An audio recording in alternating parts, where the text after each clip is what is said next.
Yeah, really interesting backstory behind capoeira and how it came to Calgary, but how it originated in the first place. And for that, I'm being joined by Carrie, who's a student, and you've been practicing capoeira for about 3 years.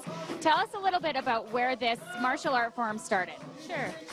This particular martial art is out of Africa, but it was brought to Brazil about 400 years ago. And in Brazil, it was used by the slaves as a way of protecting themselves. And in order to do so, they weren't allowed to train. And so they trained hidden through music and dance. As you can see, there's lots of singing and dancing going on, but behind it is a very serious martial art.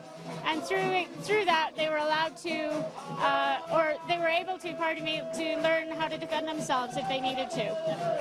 And how long has capoeira been in Calgary? I'm sorry, I didn't hear. How long has capoeira been in Calgary? Sorry, about 10 years now. Our master Tigrão is from Sao Paulo, Brazil, and he moved up to Canada a few years before that, brought it into Calgary 10 years, and we're going strong.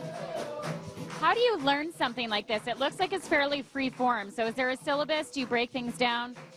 We definitely break things down. There's a series of very basic movements we learn, but unlike a lot of martial arts where it's, if this happens, you respond this way, a lot of it is left, as you say, it's very free form. It's left up to you to figure out how you would get out of that situation. Okay.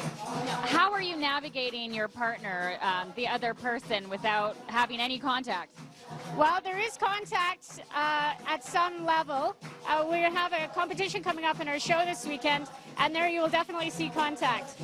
It's actually really difficult when you're doing this, a lot of these spinning ones. That's one of the hardest things to learn, is spacing and being able to find out where your opponent is when you're upside down. No kidding. Oh, these guys are obviously very well practiced at this. This show this upcoming Sunday, a competition as well as singing and dancing, Brazilian dance at the Engineered Air Theater. We'll put ticket details on our website, breakfasttelevision.ca. Ted Char, this is pretty mesmerizing, and these guys have been going for at least the last half an hour, and I could watch them all morning. It's really beautiful. Yeah, it is. They are incredibly athletic. No kidding. Very athletic. Interesting story behind it, eh? Slaves weren't allowed to train, so they trained through dance. Yeah, super cool. Pretty cool.